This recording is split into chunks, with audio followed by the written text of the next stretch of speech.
আমি 77 সালে আমার বয়স যখন 15 হবে, তখন আমি আমার গণভোটে সময় ভোট দেওয়ার অভিজ্ঞতা হয়, বুঝছেন?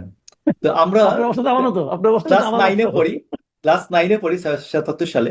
তো আমরা হ্যাঁ, বেশ কিছু ভোট, অনেক ভোট হা বাক্সে দিলাম।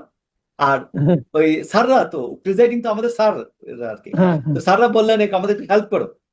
তা আমরা কিছু গণভোট, আমরা ভোটে আমরা হা বাক্সে ফেললাম অনেক ভোট। আর 25-30টা বা 50টা এরকম না বাক্স ফেললাম। মানে অন্তত 5-10%, 5% যেন পায় এইরকম।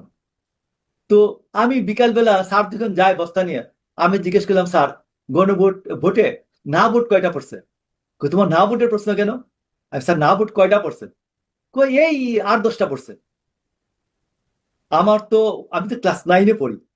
জি। কিন্তু আমার ফ্যামিলিটা তখন এন্টি আওয়ামী লীগ ছিল কোনো না কোনো কারণে। আমার দুই হুম, চাচা মুসলিম লীগ করতেন। বাট এরা শান্তি কমিটিও করে নাই, কিন্তু হুম, এদেরকে এই আওয়ামী লীগ 2 বছর করে জেল খাটাইছে। তো আপনাকে আমি বলছি যে গণভোটের অভিজ্ঞতাটা এইরকম। আর 84 গণভোট তো আমরা রাস্তায় দাঁড়াইছিলাম, গণ সেন্টারে যাবি তো ঠ্যাং ভেঙেলাম। তো সেই অবস্থায় 85 সালে এরশাদ 85% ভোট পেয়ে ফেলছে, 5% হুম। মানুষ যায় নাই।